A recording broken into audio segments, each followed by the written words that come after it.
बच्चों class 10 mathematics board exam में किस लेवल के क्वेश्चंस पूछे जाते हैं, चलिए आज डिस्कस करते हैं कुछ क्वेश्चंस। देखिए 2025 फेब में ये पूछा गया क्वेश्चन है, क्वेश्चन नंबर 1 एंड 2। अब जरा क्वेश्चन समझते हैं, उसका आसानी से सॉल्यूशन कैसे निकालेंगे वो भी समझ लेते हैं।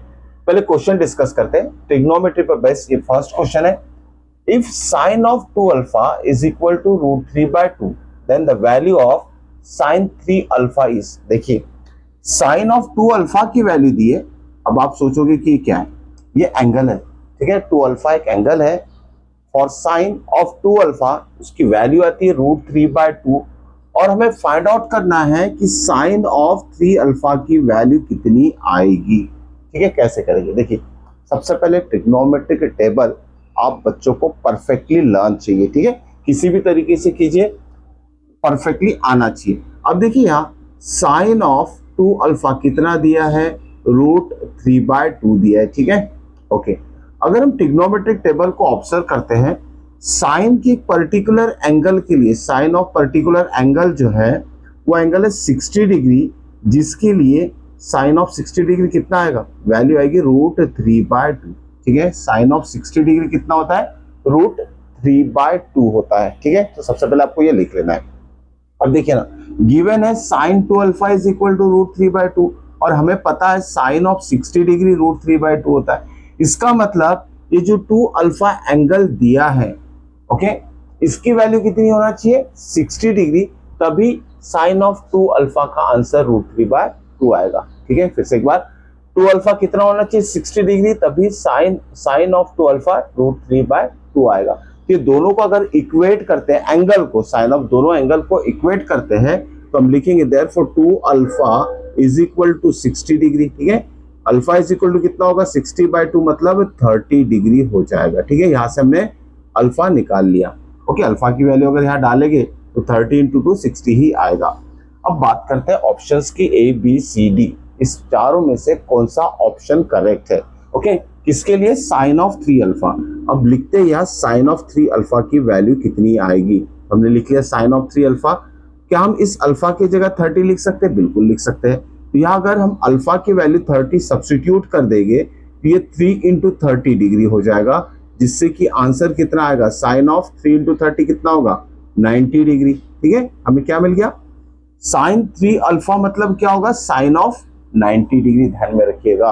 फिर से एक बार, साइन 3 अल्फा में वैल्यू फाइंड करना है, अल्फा की वैल्यू गिवन से निकाल लिया है और इस अल्फा की जगह 30 डिग्री अगर सब्स्टिट्यूट कर देते हैं तो हमें sine 3 alpha is equal to sine 90 मिलेगा।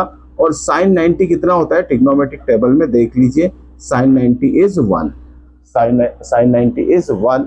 तो हमारा ऑप्शन नंबर 1, 2, 3 इनकरेक्ट है, हमें 1 मिल रहा है ऑप्शन नंबर सी में, तो हमारा करेक्ट आंसर है ऑप्शन सी। क्लियर? अब बात करते हैं सेकंड क्वेश्चन में, okay.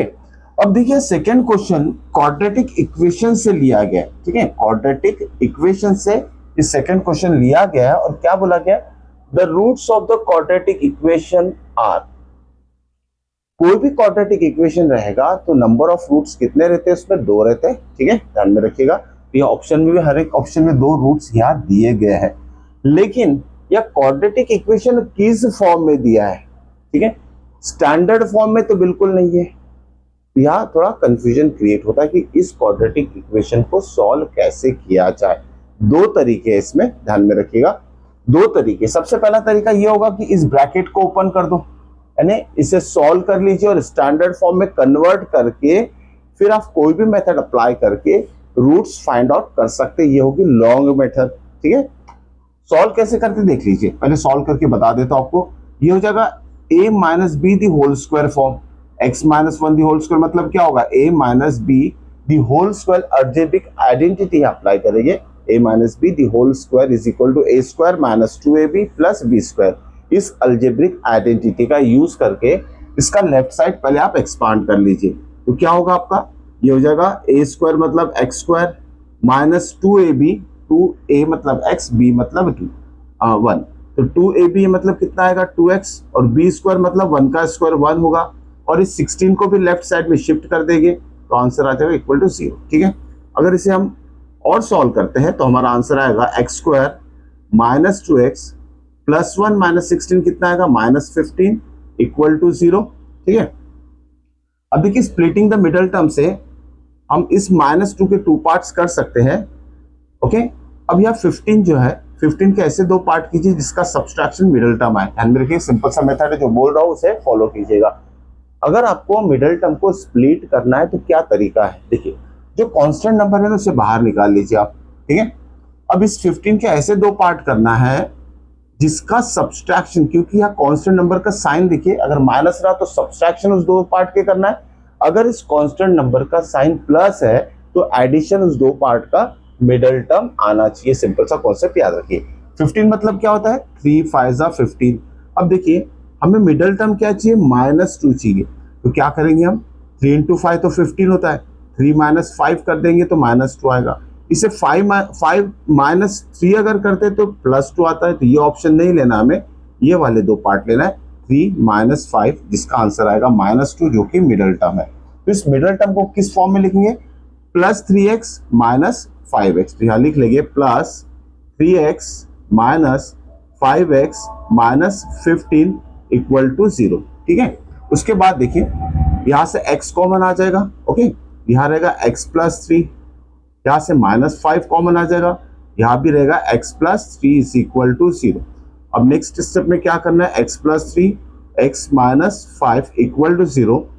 Okay, therefore first bracket की वैल्यू 0 हो जाएगी, तो यहाँ से x की वैल्यू आ जाएगी -3, और सेकेंड ब्रैकेट की भी वैल्यू हमें 0 कंसिडर करना है, तो यहाँ से x आ जाएगा +5, -5 इधर जाएगा +5, तो x की 2 वैल्यूज यहाँ मिल रही है -3 एंड 5। तो अब ये 2 वैल्यू इसमें से मैच कर लीजिए, x is -3, okay, x is -3, देखो -3 कहाँ आ रहा है, यहाँ आ रहा है। ठीक है, और y दूसरा x की वैल्यू क्या है, 5।